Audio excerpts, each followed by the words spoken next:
Welcome to our channel. Welcome to another one of our videos. Today we're going to cover SOFI Technologies. The Fed has spoken today and is looking good for bank stocks. And remember, we're now a bank stock as well as technology stock. Keep that in mind. So let's get busy. If you stick around until the end of the video, we'll share with you our option trades and our stock trades as well. Currently we own 1,000 shares of SOFI. We so far collected $1,652 worth of premiums. We have a couple of options open here for this week and for next week as well. So far this month we achieved $7,157 in premiums and profits. Of that is $2,149 is the net profit. Look at the markets today. After the Fed spoke, the market jumped back up and we closed out at 4.51% of the day. NASDAQ closed up at 3.77, as well as the Russell's over 3%. The other two indices about 2%. After hours, we even went up another 2.8%.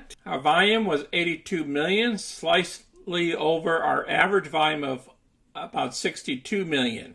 Our market cap is way below where we should be. It's only around 7 billion. It should be above 10 to 12 billion, I believe. So we're way below our market cap. The analysts, the low side is $12. The high side is 22. And we're below the low. Our current short interest is 21.41%. The highest it's ever been. This is based off of 228. Which is the end of last month. We increased from 101 to 119 million shares. So we went from 18% up to 21.4%. That's crazy. So anytime we can get a short squeeze. And our breaking news here, SOFI's latest acquisition showcases how it plans to dominate the fintech.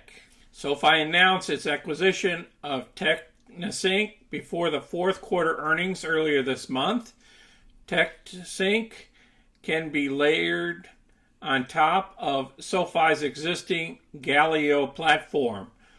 The company is aggressively pursuing a tech-first approach to investing and money management. SOFI's latest acquisition signals the company is doubling down on tech-enabled services that cater to the new class of customers.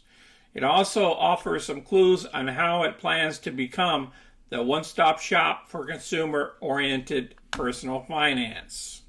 Roughly 2 years ago, SOFI acquired banking as a service company Galileo. This was a savvy move for SOFI management as Galileo's tech-heavy platform paved the way for SOFI to broaden its digital offerings. At the heart of the deal, SOFI is combining Galileo's APIs with its own mobile-first platform, making it appealing to both Galileo's commercial clients and SOFI's consumer base. As you can see here, when we went public some time ago, we're below those numbers, which is crazy. We should be way above these numbers here. We should be at least a $15 to $20 stock right now, in my opinion.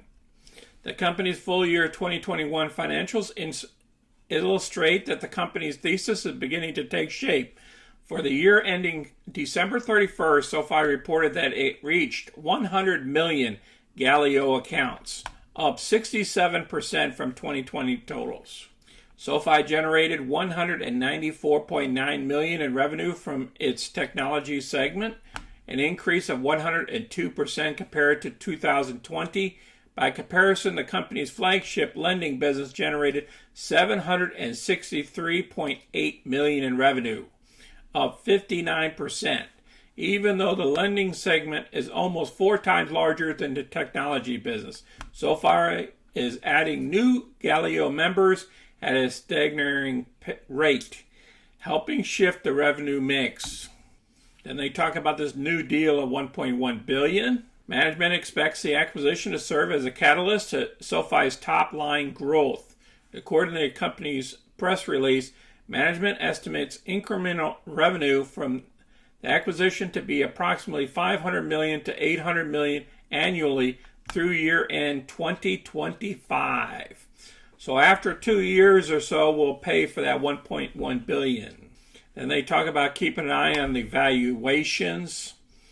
The The 1.1 billion costs represent nearly 15% of SoFi's current market cap. And they're telling you to be careful in these markets here. Okay, I'm going to place this article down below. This is excellent read. So let's move on to our options. What we see in the options here. For April 14th, we're checking out the 10s, 1250s, and the 15s. We have about 15,000 there, 31,000 there, and 37,000 respectively. Even though they're very low cost, but these folks believe that they're going to hit these marks. Especially the 10s here, they believe it's going to go over $10 a share, which after hours it's still going up. Shoot, it might hit $9 in after hours. We might open up at $9 tomorrow. Let's look at the chart real quick. You can see us down here in the doghouse of 820, and then we jumped up here to 857 today, the close. And you can see when we went public here, 1/6/2021, we're at around $12 a share. So we're way below those numbers. Even though we're still in a downward trend, I believe that we're finding a floor here. And if we could build this floor over a week time span, I think it's time for us to go back a lot higher. At least until $12.50, back up to these marks of $12.50 to $13 a share. We're too far down in the doghouse here. Here's our current positions. These are our spreads. This is SoFi spread. We still have the other half of the SoFi spread for the 18th of March, as well as on the put side of the house. We got FXI coming due on the 18th of March. Norwegian Cruise on the debit and a credit spread. And then our oil trade here, the other part of it will close out. And we get to keep that $243 as well. And then on our forward side of the house, it will probably get put the stock here, as well as SoFi at the 10s. So it's no big deal. And then here's SoFi for the next following week on the 25th of March. I done that trade just recently. We have the XLE out there on the 14th of April.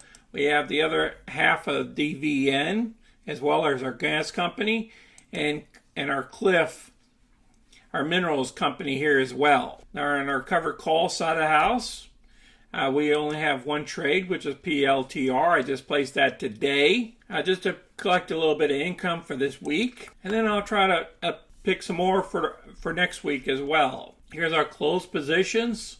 Taking the pluses and minuses together so far this month of $3,004. Our stock positions have not changed. Nothing's been added. Nothing's been called away. Please smash that like button and subscribe to our channel. And I appreciate everybody watching our video today. Please stay diversified. Volatility is still high. We're going to keep going up and down during these interest rate increases each month. Until next time, this is Sonny. I'm out.